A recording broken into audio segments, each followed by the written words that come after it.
So many times there's this pressure during a bull market, especially, to just show good things, to just say good things. You can't say anything bad because then people are going to turn you off. Like there's this dopamine high cycle that has to keep going, keep going, keep going. But now in like the quiet times, you can say, hey, this was hard, or I learned this lesson.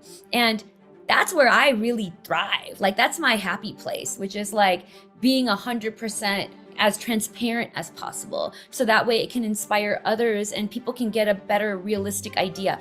Like you were saying originally, like you want more women in the space, but it's not a very friendly environment for women. And it's like, why is that? Well, you don't know what to expect. And so then when you get in, you're like, this is horrible. I hate this. I feel so uncomfortable. But what if you knew, like, these are the challenges. This is the hard part for women. These are the kind of things that you're going to have to go through. Once we have open, honest conversations like that, it's just better for all of us.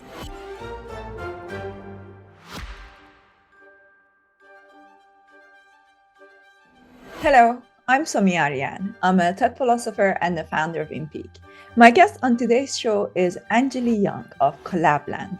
I remember when I first entered Web3, every Discord server that I went into had Collab.Land installed, to a point that I thought Collab.Land was a built-in feature of Discord. So as you can imagine, I was thrilled to get a chance to speak to the co-founder of Collab.Land, Anjali Young.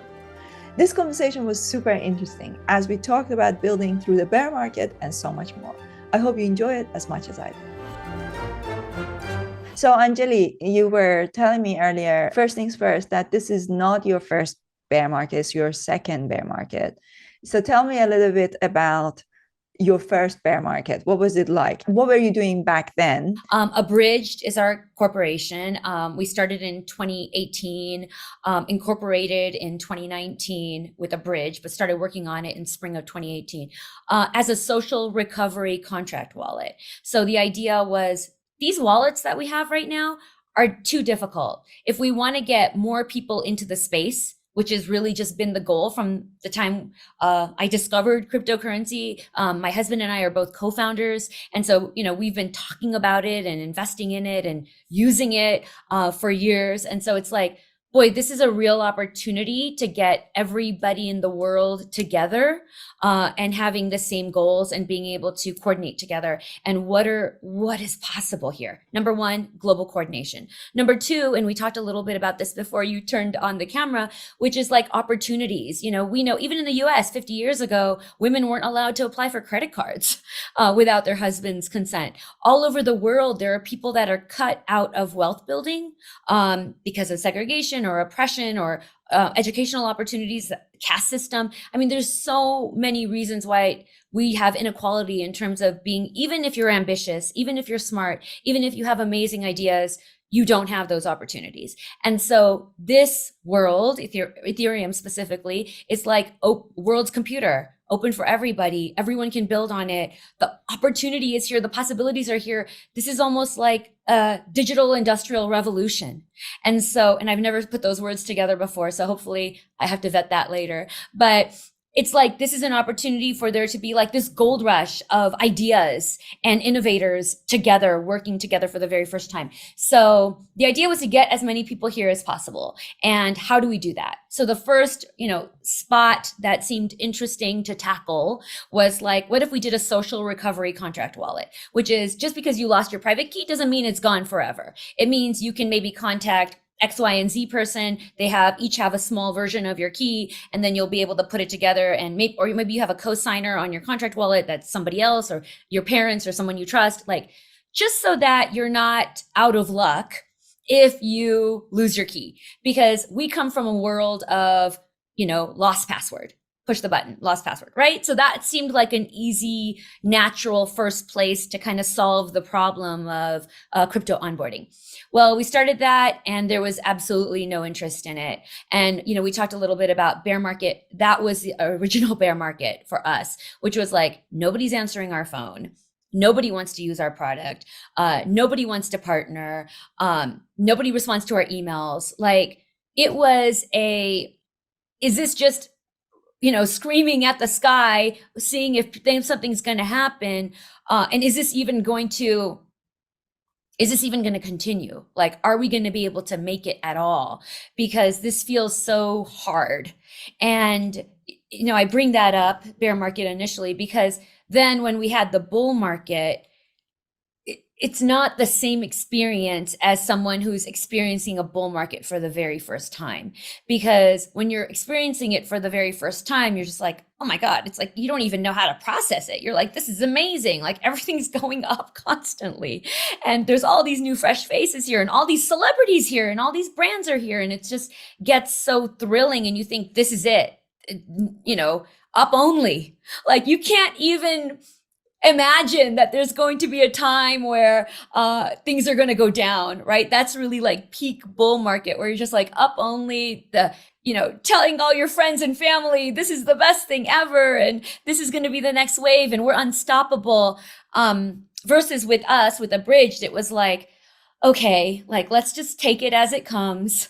You don't really enjoy it. It's not the same euphoria that everybody else is feeling because you're just like, dude, the bear market is brutal. And the bear market, the way I would used to describe it is like a tumbleweed. You're just like in this desert where there's just tumbleweed and you don't see that there's like a little lake over there or there's a tree forest over there. It's like you can't even find hope because it's so desolate and down. And that's what makes this bear market very different, in that, like for me personally, I get access to see like brands that are coming in, other people that are building in the space. Like there's such a vibrant community around, and I know we'll talk about community a little bit later, but despite the fact that the numbers are down, look, we just had a sale yesterday at Sotheby's for, $5.4 million for that Dmitry Cherniak goose, right? Ringers. 3 CryptoPunks sold yesterday at Sotheby's, and the projected price was like 40 to 60,000. 60,000 was the high, and they all exceeded that. Some were over 110,000, some were over 90,000. So it's like, yes, this is a bear market. I know, and it's really hard. It's hitting everybody really hard, and all the numbers are down, and everything is slowing down. However, it's not every bear market.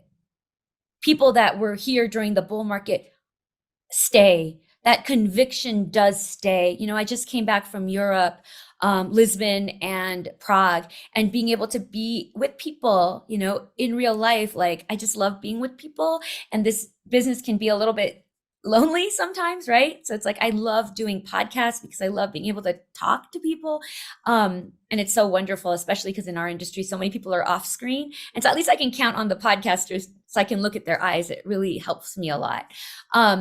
But yeah, it's definitely not so bad.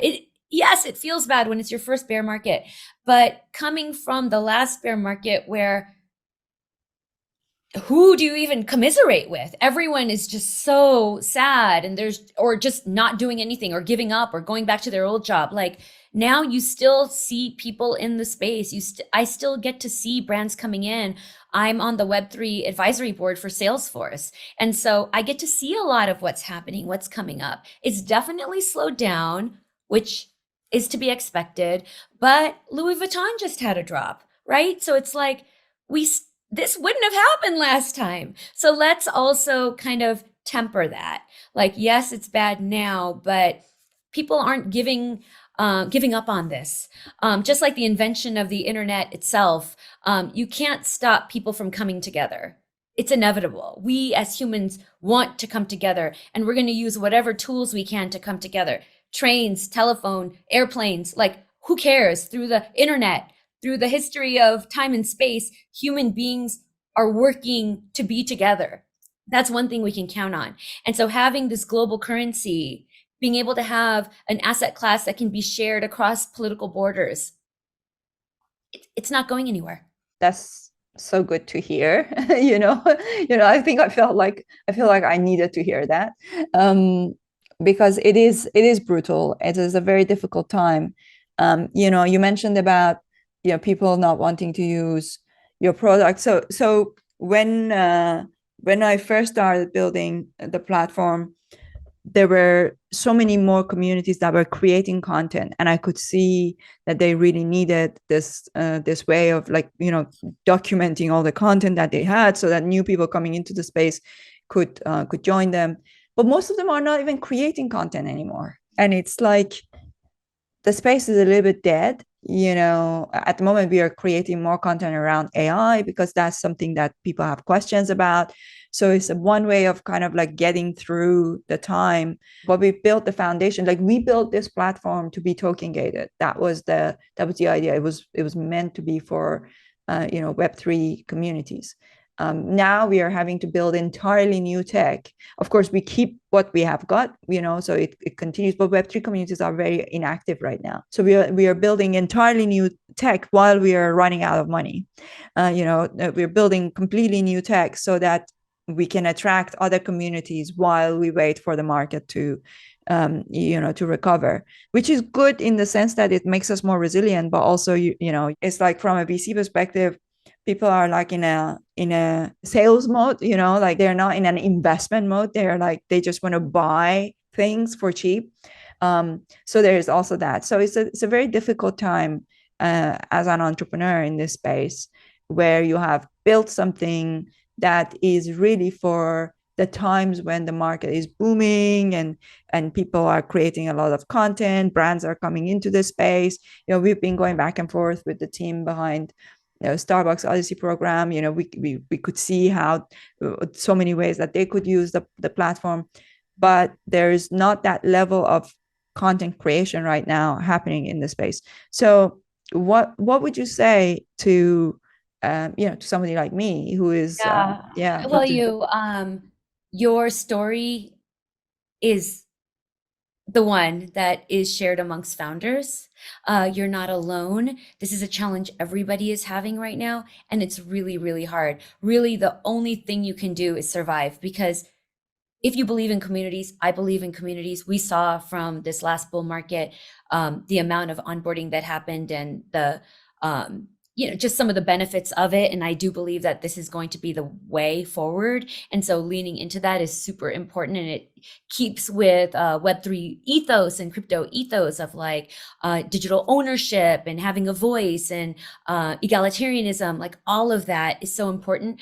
But just having to get through it. Honestly, it's like just surviving. Like that's all you have to do right now. You don't have to put any more expectations on yourself other than just surviving, because it's the people, it's the relationships and the people that were around before the bull market that helped us in the bull market. We were there during the last bear market, and we were in relationship with the other people that were also struggling, just like you and I together are talking. Like when the bull market comes again, you're going to want to help the people and work with the people that were here during the bear market. And because what happens in a bull market, there's so many new faces. And so what you're talking about with like reputation and identity building, Collab.Land's also focusing on that.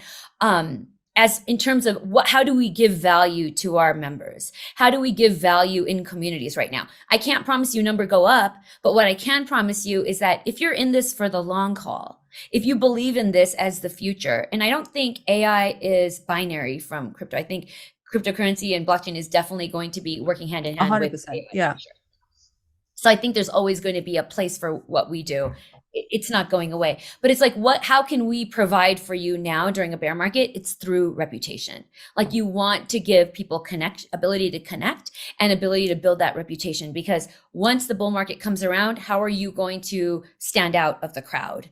And how are you going to know, and also for who to work with? How do you know who's really here and who's not here just for a scam? Because we know pump and dumps are rampant in our space. People are here just for money. And there's a difference, right? There's a difference between people like us who are trying to build for a better future for the world compared to people who are just trying to enrich themselves. So this is the time. It's hard. I'm going to tell you, it's really, really hard. I have so much empathy, and I feel it myself. Probably that's how I can have the empathy, but it's really hard. And I think for us, it's like I said, coming into the bull market, we were all very hesitant because we're like, so we didn't enjoy the bull market maybe as much as everybody else did.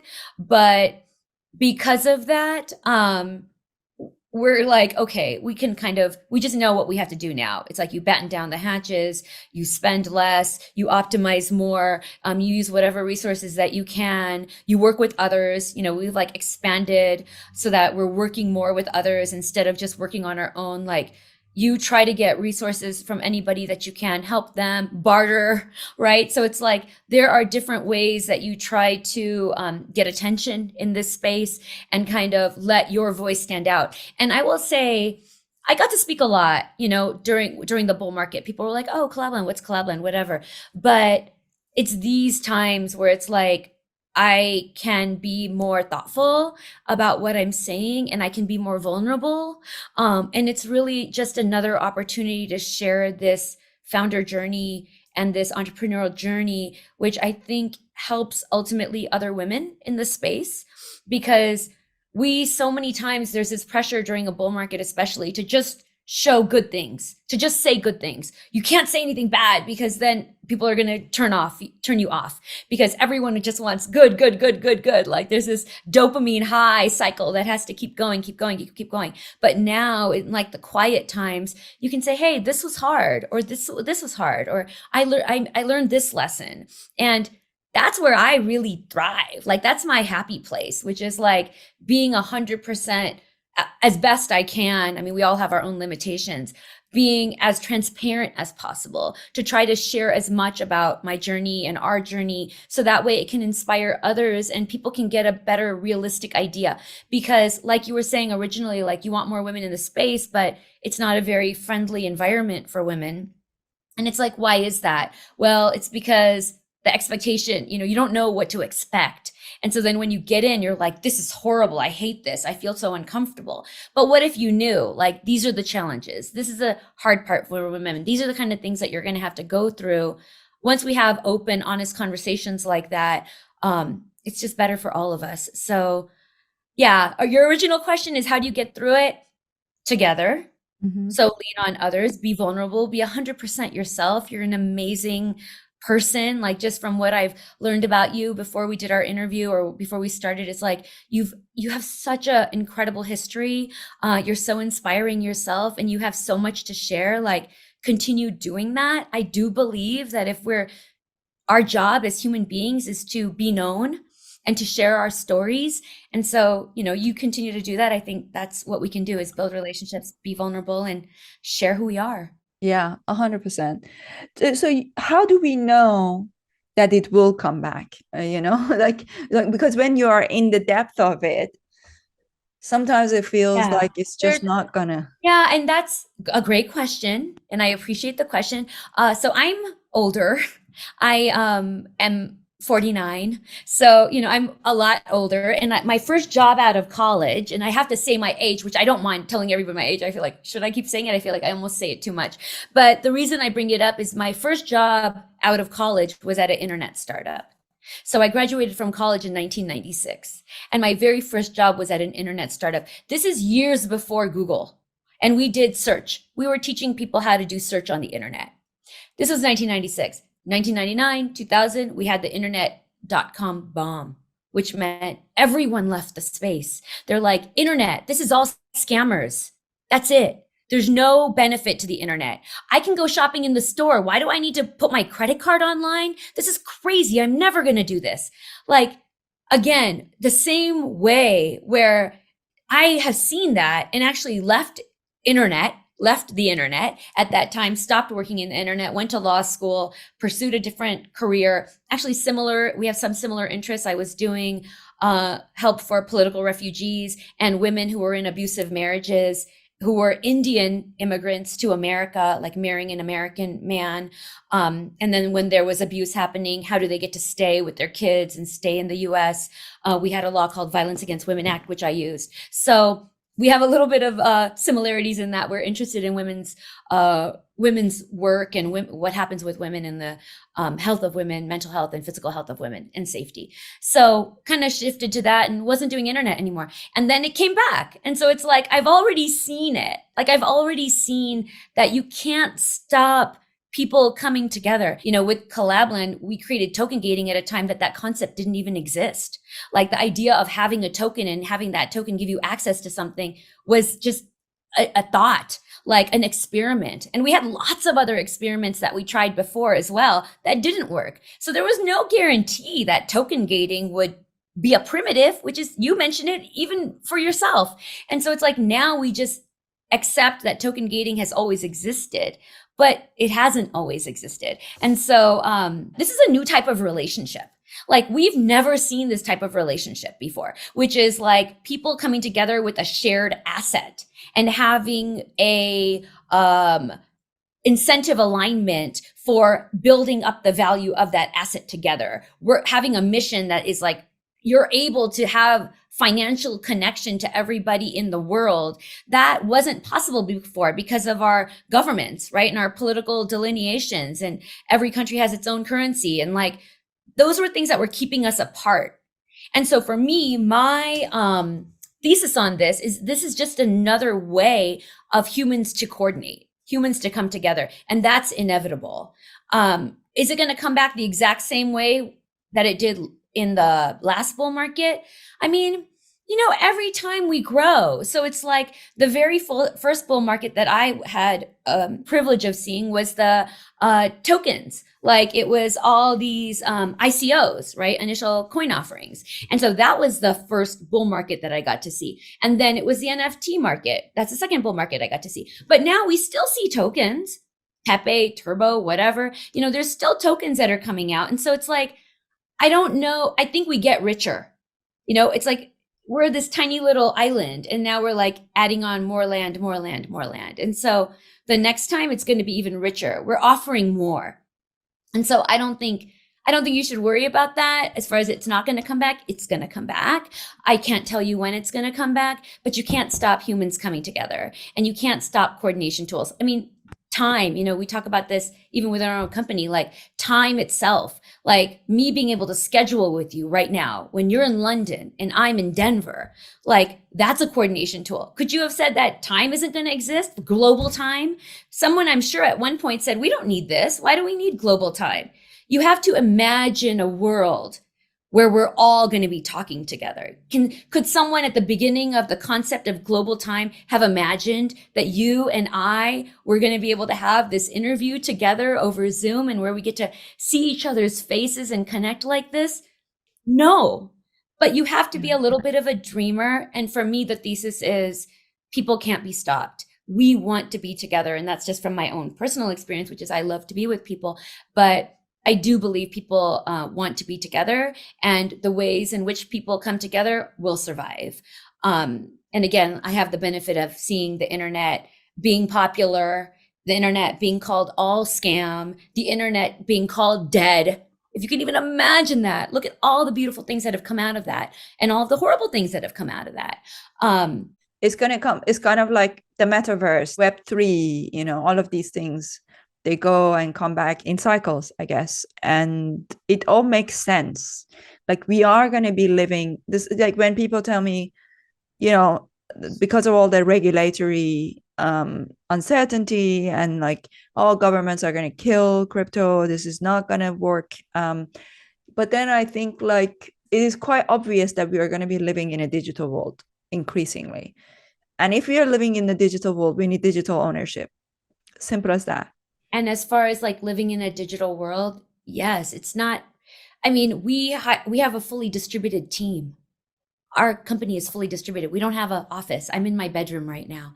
And it's like, think about that in terms of a digital world. We're already there. We meet on Zoom, we have Slack channels, we have our Discord server. Like we're all communicating already in a digital way. That's not going to go away. And so cryptocurrency and shared digital assets and being able to prove ownership yourself in terms of validating who you are, of course that's not going to go away. How can it? We're already halfway there. But I understand how hard it is. I'm right there with you. I'm not optimistic every day. Like I have hard times.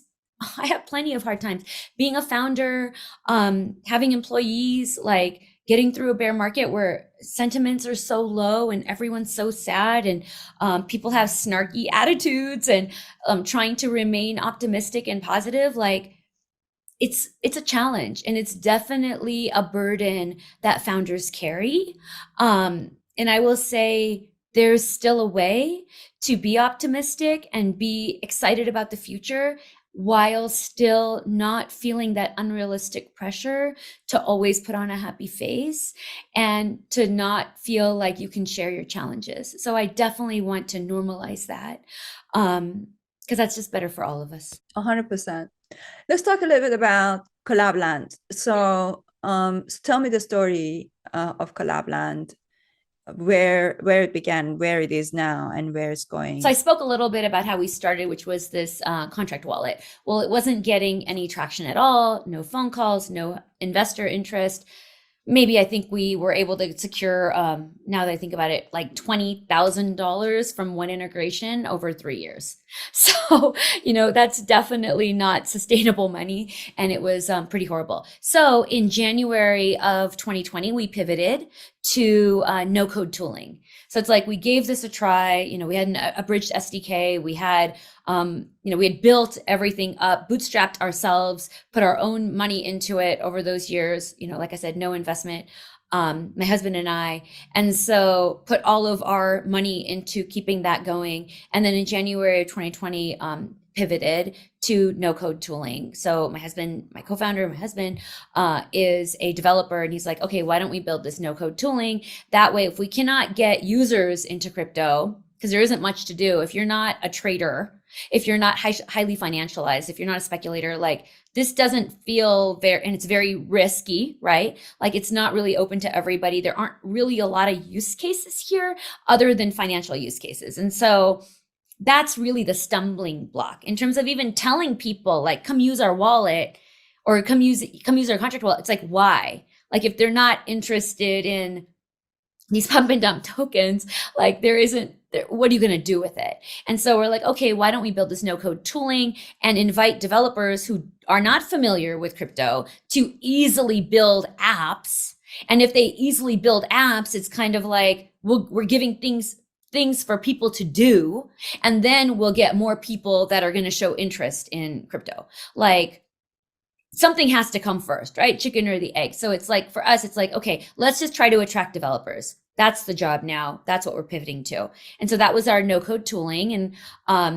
And then from that no code tooling, we were like, okay, we need to show some reference implementations. We need to show some examples of how to use that no code tooling. So we were creating little experiments. One was called Voting is the New Like, which is like getting people to vote in DAOs and making it as simple as liking something. We're like, we just have to use this kind of Web 2 language to try to get people into Web 3. So that was one of them. We had like a timer. We had, lots of different types of things that we were just kind of trying out and saying, hey, look, we did this. You could do something like this as well. Use our no code tooling. So it was all like advertising for our no code tooling. And then Collab.Land was one of those experiments. And so Collab.Land wasn't like a pre-planned out, we're going to invent token gating and it's going to be amazing. And this is going to be it. And this is our business. It was like, oh, we created this thing called Collab.Land for a hackathon, Hack Money 2020, for a hackathon. It was just a little project using our no code tooling. And then DAOs that we were in, my co-founder, James, he's been in this a lot longer than I have, but he wrote the white paper for Moloch DAO. And so it's been like, and which was one of the first DAO frameworks. And so he was like, oh yeah, let's use this for DAOs. That would be the first use case for Collab.Land, which is if you have a DAO share, then you can join a group that has other DAO members. And prior to this, it was meeting in person. Like there wasn't a need for something like Collab.Land because everybody was meeting in person. Crypto was a pretty small, or the Ethereum community was pretty small. And so you just went to conferences every month and you got to meet all the right people and you just set up calls, and it wasn't there. It was very permissioned in that way where it was based on like real life relationships. But now we're in COVID. It's 2020 spring, like everything's shut down. Like how do you get people together? Oh, what about something like this, which is you can see what shares people have on chain, and then you can invite them into a group. And then if they sell that share, then they get kicked out of the group. So when you're talking about proposals, you're talking about DAO, other governance issues, other work that you have to do. Like that everybody that's in that community at that time holds the same asset, has the same, skin in the game. So that was the initial use case for Collab.Land. But even then, it was just solving our own problem. We actually had a DAO at that time called the Collab 19 DAO, which was like getting grants and then distributing funds. And trying to like get people to support other people who were having a lot of trouble with COVID and getting through that hard time. So it was a use case for us, but this wasn't what has happened. Like the fact that token gating is just expected and that everybody knows what it is and that it's a common part. You know, when you buy a token, then you look for a place to go, like to have a membership, like that was completely unexpected and delightful. Like whenever you create something and then it gets usage and you have the opportunity to like influence the way communities form for the very first time, we have communities forming relationships starting based on a shared asset, like the culture that's grown out of it. It's all just been tremendously gratifying and wonderful. So that's Collab.Land. It wasn't like a premeditated, I'm going to make this and it's going to be so popular and everyone's going to use it. It was, let's create another little toy using our no code platform to show and inspire developers like you can make your own stuff now too. So really the lesson from that is don't be so prescriptive and be malleable. And, you know, like you were saying about transitioning, it's like, be flexible. Don't be so prescriptive. Be willing to like indulge your creativity, solve problems for yourself. Like you're probably not the only one that has it. And so like, if you solve a problem for yourself, then maybe there's an opportunity there to like get some product market fit at that point. Like maybe other people are having that problem, but you know, I don't know. I mean, this is my first time going through all of this as well. Like I said, it's not like we had success out of the gate. It was, you know, going through this and learning and kind of accepting it and not really knowing what's happening. You know, even going through the bull market, it was like really interesting because it's like, number one, you don't enjoy it as much because you're fully aware that a bear market could happen at any moment. And you know how dark and cold and lonely that time is. So then when something good happens, like when you're starving and a big meal comes, you're like, I'm just going to be starving again after I eat this big meal. So what am I going to do here? Like, do I eat it slowly? Yeah, you eat it slowly, right? You eat that meal, just you try to make it last as long as you can. Put it in the freezer. Yeah, and put it in the freezer. Right. Well, exactly. Put it in the freezer.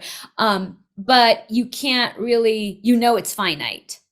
Like, you know, it's not, there aren't meals that are just going to keep coming. And I don't know after you've starved, if you can ever go back to that feeling of freedom.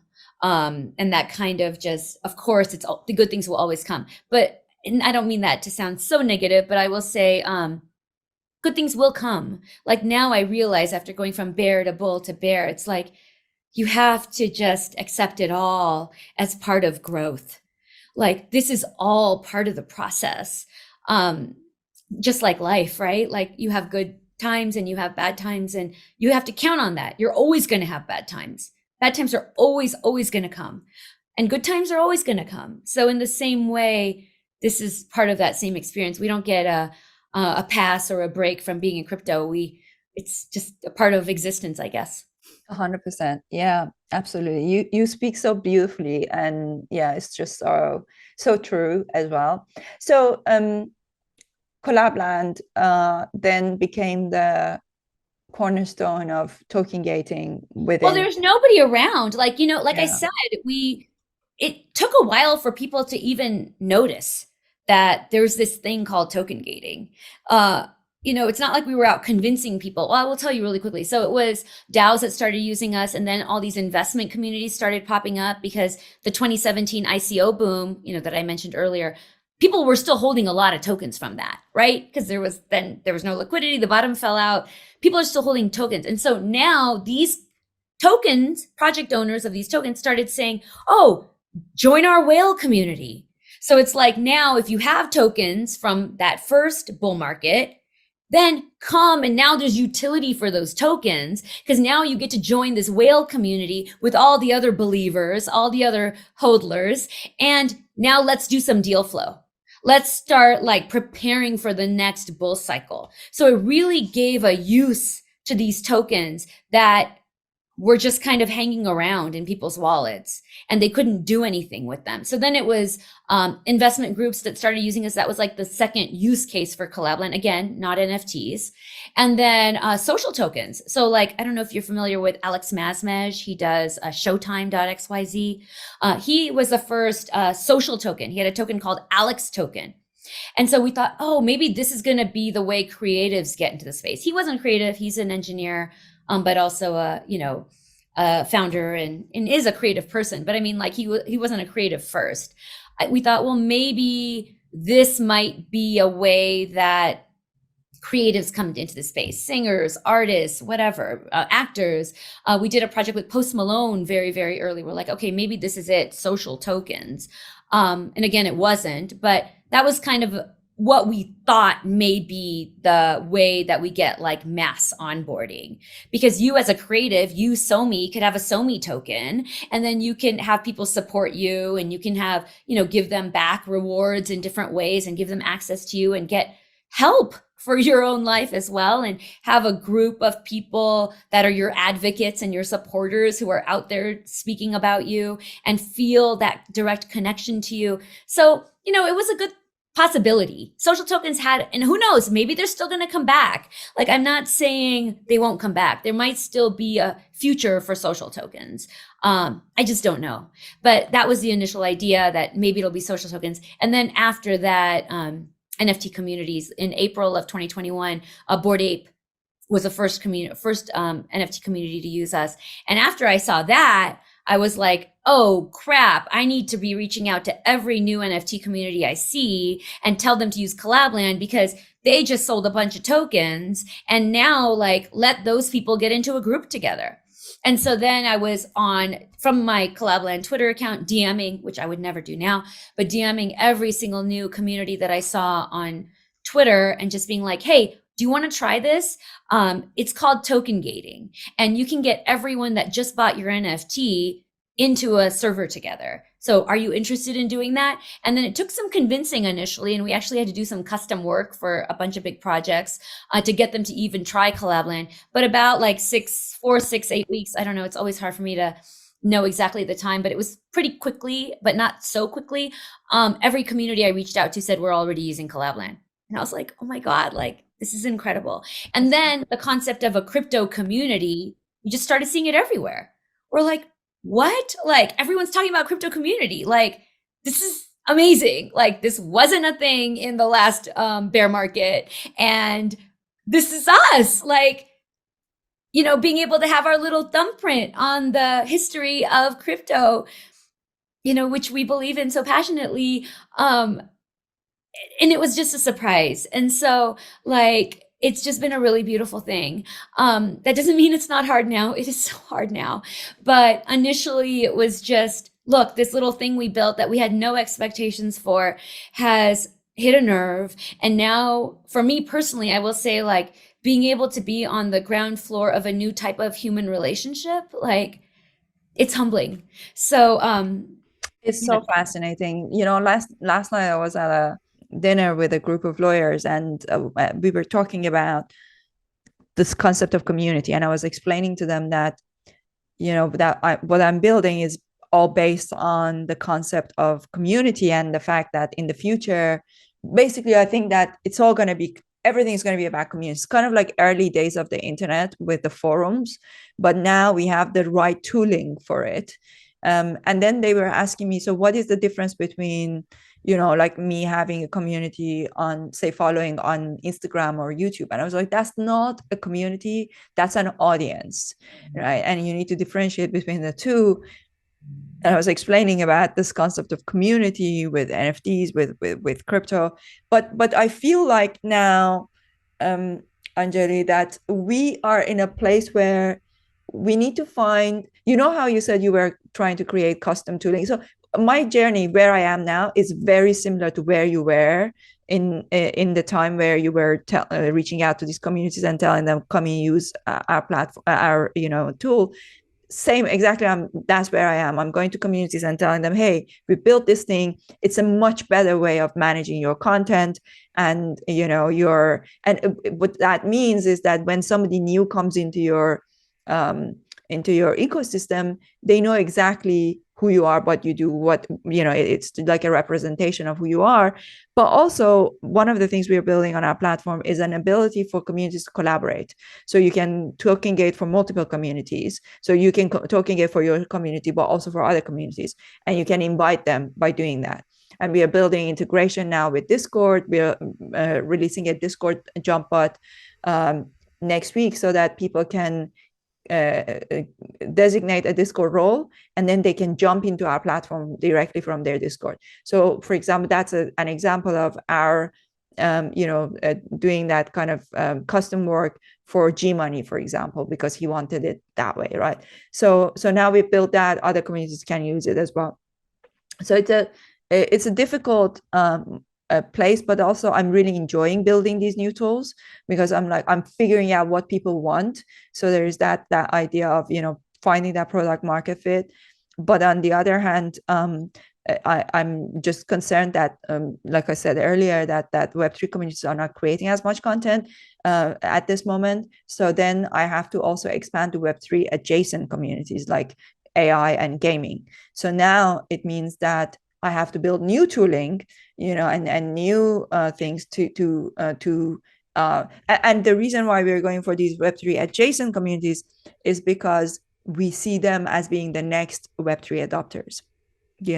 So because, for example, I went to VCon, and I spoke to a number of YouTubers that were there, like really big YouTubers like Stephen Bartlett and a bunch of other ones. And one of the questions I asked them was that, are you planning to come into Web3? And they said that they were planning, like, say, last year, but then they decided not to because of all the things that have happened in the space. So I know that they will come back, like they're primed for dropping a token and building a community.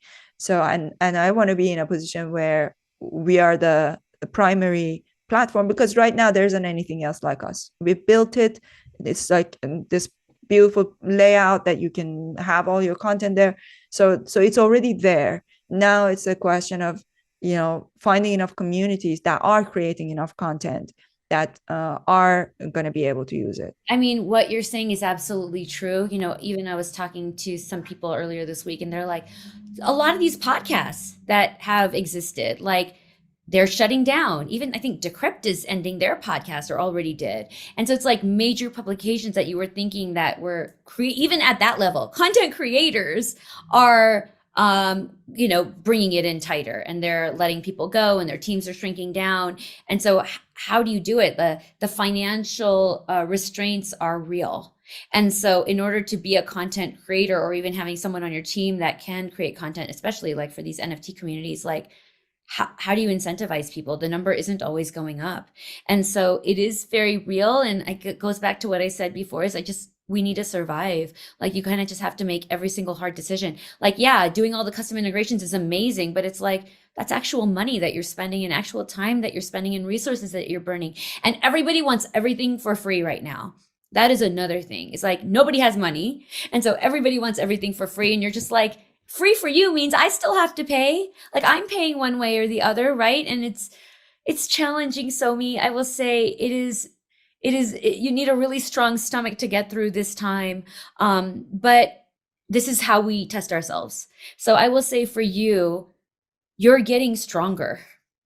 You yourself are getting stronger through this experience, and you just got to show up every single day, and you just got to give it your best every single day, because this time will end, and you're going to have this experience to take you into the rest of your life. So I know it's so hard. Trust me, I feel it too.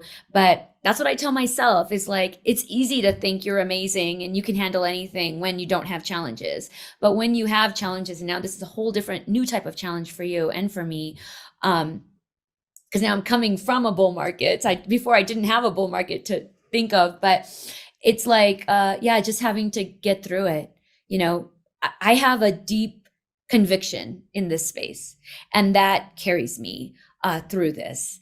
And I hope it does for you too. So we just got to survive. I not just a deep conviction, but also a deep interest. I think, like, this is the one space where we have a chance to circumvent, the impact of big, governments and large corporations. This is the one place where we can actually have a voice outside of that, and actually build a new economy. And it's if people understand how powerful it is, people will get behind it. It's like, Yes. even with AI, I'm not as excited about AI in a similar sense, in a similar way. It's not that I'm not excited about the technology. I'm super excited about the technology, but I don't own the technology. I'm always going to be, a slave to whoever creates that technology. Whereas with crypto, with Web3, there is an opportunity for us. Like, you can actually have a stake, and that is important. Yeah, absolutely. And that's what you have to hold on to. And that inevitability of that. And knowing that every time we go through a bull market, we get more people here. Yes. And they stay. And now we are bigger together. And when we come around again, we'll get even more people. So that momentum is going to continue to grow. And just having to get through it. And I know it's so hard right now. All I can say is one day at a time. And you've overcome so much already and have had challenges and probably still do, just like all of us. And so you are strong enough to get through this. And I am strong enough to get through this. And we're going to talk about it. And we're going to, both of us want more women in the space. And this is part of it, being able to talk together about this stuff. And maybe there are women listening that are going to be learning from this and at least getting a fuller picture of what we're trying to do. 100%. Well, beautifully said. Thank you so much, Anjali. It's been really great. I hope you enjoyed this conversation with Anjali Young of Collab.Land. If you enjoyed this podcast, be sure to subscribe to it on Apple, Spotify, or any other one of your favorite podcast channels. And don't forget to give it a 5-star rating and write a review. The full interviews are also available on my YouTube channel, The Somi Arian Show.